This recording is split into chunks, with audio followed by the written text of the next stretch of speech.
जय हिंद, वंदे मातरम। दोस्तों, उत्तराखंड विधानसभा चुनावों का सबसे ताज़ा व लेटेस्ट ओपिनियन पोल आपके सामने पेश करते हैं। आज की इस वीडियो में जानेंगे कि आखिर उत्तराखंड विधानसभा चुनाव 2027 में किस पार्टी की हो रही है जीत। जानेंगे सबसे ताज़ा व लेटेस्ट सटीक ओपिनियन पोल। जी हाँ दोस्तों, आपको बता दें, उत्तराखंड विधानसभा चुनावों की अभी से ही सुगबुगाहट तेज हो चुकी है।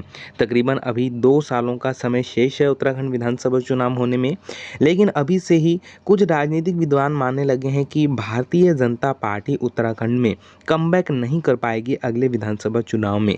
क्या वाकई में ये हकीकत में तब्दील हो पाएंगे समीकरण, या फिर वहीं ये आंकड़े फिर से झूठे साबित हो जाएंगे? ओपिनियन पोल के जरिए जानेंगे कि आखिर जनता का मूड क्या कहता है, आखिर उत्तराखंड में किस पार्टी को सर्वाधिक सीटें मिलने के चांस हैं।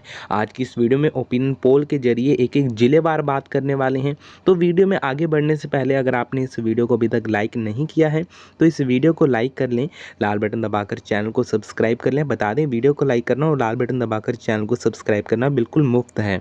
सबसे पहले बात कर लेते हैं अल्मोड़ा की कुल 6 विधानसभा सीटों के बारे में। तो जी हाँ, बता दें, अल्मोड़ा में कुल 6 सीटें हैं, जिसमें से 2 सीटों पर भारतीय जनता पार्टी, 4 सीटों पर कांग्रेस की जीत हो सकती है।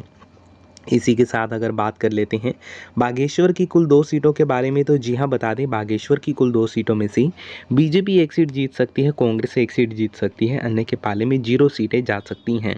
जी हाँ दोस्तों, इसी के साथ अगर चर्चा चमोली की कुल 3 सीटों की कर लें तो जी हाँ, बता दें, चमोली की कुल 3 सीटों में से बीजेपी 1 सीट जीत सकती है, जबकि कांग्रेस के पाले में 2 सीटें जा सकती हैं, अन्य के खाते में 0 सीटें जा सकती हैं।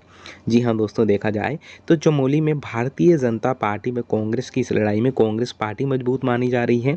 अगर बात कर लेते हैं चंपावत की कुल 2 विधानसभा सीटों के बारे में, तो बता दें, चंपावत डिस्ट्रिक्ट में कुल 2 सीटें हैं विधानसभा की।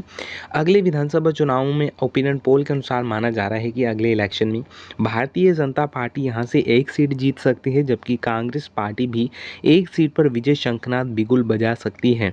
दोनों ही पार्टियों के बीच में यहाँ पर कांटे की टक्कर बताई जा रही है। जी हाँ दोस्तों, अगर बात अन्य दल की जाए तो अन्य में यहाँ पर बहुजन समाज पार्टी का कुछ क्षेत्रों पर अच्छा प्रदर्शन पिछले चुनाव में देखने को मिला था, 2022 के चुनाव में।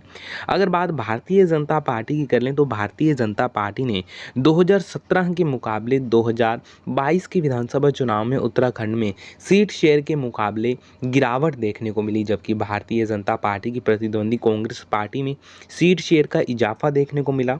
जी हाँ दोस्तों, उसी की तर्ज पर मान रहे हैं कि अगले इलेक्शन में भारतीय जनता पार्टी को उत्तराखंड में भारी नुकसान झेलने को मिल सकता है सीटवार। जी हाँ दोस्तों, अगर अभी तक देखा जाए तो उत्तराखंड में कुल 70 सीटें हैं, सरकार बनाने के लिए 36 सीटें बहुमत का आंकड़ा है, यानी कि जिस पार्टी के पास 36 विधायक होते हैं पार्टी सरकार बना लेती है। जी हाँ दोस्तों, अभी तक 13 सीटों के ऊपर चर्चा संपन्न कर ली है। इन 13 सीटों पर अगर ओपिनियन पोल को देखा जाए तो भारतीय जनता पार्टी के पाले में 5 सीटें, जबकि कांग्रेस 8 सीटें, अन्य के खाते में 0 सीटें जाती हुई दिखाई बन रही हैं। इसी के साथ ही अगर चर्चा देहरादून की कर लेते हैं तो देहरादून में कुल 10 सीटें हैं विधानसभा की, जिसमें से बीजेपी कुल 3 सीटें जीत सकती है, कांग्रेस कुल 7 सीटों पर विजयी हो सकती है, अन्य के पाले में 0 सीटें जा सकती हैं। जी हाँ दोस्तों, अगर चर्चा कर लेते हैं हरिद्वार की कुल 11 सीटों के बारे में, तो हरिद्वार की कुल 11 सीटों में से भारतीय जनता पार्टी 5 सीटें, कांग्रेस 6 सीटें, अन्य के खाते में 0 सीटें जा सकती हैं। जी हाँ दोस्तों, देखा जाए तो भारतीय जनता पार्टी और कांग्रेस पार्टी की टक्कर में कांग्रेस पार्टी को सर्वाधिक सीटें मिल सकती हैं। यहाँ अगर नैनीताल की बात कर लें तो नैनीताल की कुल 6 सीटों में से बीजेपी 3 सीटें जीत सकती है, 3 ही सीटें कांग्रेस पार्टी जीत सकती है। जी हाँ दोस्तों, यहाँ पर भी भारतीय जनता पार्टी और कांग्रेस पार्टी में मुख्य मुकाबला देखने को मिल सकता है। पौड़ी गढ़वाल की बात करें तो यहाँ कुल 6 सीटें हैं। नैनीताल के बाद पौड़ी गढ़वाल में भी माना जा रहा है कि अगले इलेक्शन में बीजेपी और कांग्रेस पार्टी यहाँ से बराबर सीटें जीत सकते हैं, 3-3 सीटें दोनों ही पार्टियों के खाते में जा सकती हैं। अगर चर्चा पिथौरागढ़ की कुल 4 सीटों की करें तो पिथौरागढ़ की कुल 4 सीटों में से बीजेपी 1 सीट पर विजयी हो सकती है, 3 सीटें कांग्रेस जीत सकती है, जबकि अन्य के पाले में 0 सीटें जा सकती हैं। जी हाँ दोस्तों, देखा जाए उत्तराखंड में 70 सीटें हैं, सरकार बनाने के लिए बहुमत का आंकड़ा 50, अभी तक 50 सीटों के ऊपर चर्चा संपन्न कर ली है। सरकार बनाने के लिए बहुमत का आंकड़ा 36 सीटों का है। 36 सीटें अभी तक किसी भी पार्टी को मिलती हुई नज़र तो नहीं बन रही हैं, लेकिन 50 सीटों में जो सर्वाधिक सीटें जीतती उभरती हुई पार्टी बन रही है कांग्रेस पार्टी मानी जा रही है। माना जा रहा है कि अगले इलेक्शन में कांग्रेस पार्टी 50 में से 30 सीटें अपने पाले में कर सकती है, जबकि भारतीय जनता पार्टी के सीट शेयर में गिरावट मानी जा रही है। भारतीय जनता पार्टी मात्र 20 सीटों पर सिमट कर रह सकती है। अगर बात अन्य की करें तो अन्य के पाले में 0 सीटें जा सकती हैं। अभी तक ओपिनियन पोल के जो समीकरण बन रहे हैं आपकी स्क्रीन पर आ चुके हैं। ओपिनियन पोल के अनुसार अभी तक के समीकरणों के अनुसार कांग्रेस पार्टी सर्वाधिक सीटें जीतने वाली पार्टी मानी जा रही है। इसी के साथ ही अगर चर्चा कर लेते हैं अगले क्षेत्र की ओर, तो अगला क्षेत्र दोस्तों निकल कर आता है, चर्चा कर ली जाए रुद्रप्रयाग की। रुद्रप्रयाग में 2 सीटें हैं। कुल 2 सीटों में से यहाँ से भारतीय जनता पार्टी 1 सीट जीत सकती है, कांग्रेस पार्टी 1 सीट जीत सकती है, अन्य के खाते में 0 सीटें जा सकती हैं। जी हाँ दोस्तों, यहाँ पर बीजेपी और कांग्रेस दोनों के बीच में 1-1 सीटों का बंटवारा देखने को मिल सकता है। इसी के साथ अगर टिहरी गढ़वाल की बात करें तो टिहरी गढ़वाल में कुल 6 सीटें हैं, जिसमें से 2 सीटों पर भारतीय जनता पार्टी, 1 सीट पर कांग्रेस पार्टी, अन्य के खाते में 0 सीटें जा सकती हैं। इसी के साथ ही दोस्तों अगर चर्चा कर लेते हैं अगले क्षेत्र की ओर, तो अगला क्षेत्र निकल कर आता है ऊधम सिंह नगर में कुल 9 सीटें हैं। ओपिनियन पोल के अनुसार यहाँ की कुल 9 सीटों में से बीजेपी 5 सीटें, कांग्रेस 4 सीटें, अन्य के खाते में 0 सीटें जा सकती हैं।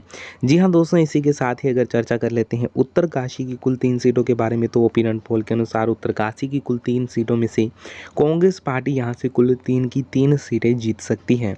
बात बीजेपी व अन्य की करें तो अन्य सभी पार्टियाँ 0 सीटें जीत सकती हैं। उत्तराखंड में 70 सीटें हैं। किसी भी पार्टी को सरकार बनाने के लिए 36 सीटें चाहिए होती हैं।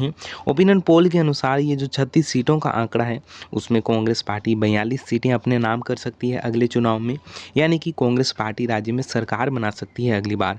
जबकि बात भारतीय जनता पार्टी की करें तो भारतीय जनता पार्टी अगले विधानसभा चुनाव 2027 में मुख्य विपक्ष की भूमिका अदा कर सकती है 28 सीटें जीतकर।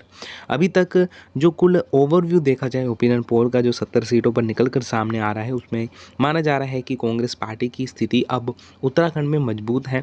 आखिर कांग्रेस पार्टी की ओर से सीएम चेहरा कौन रहेगा?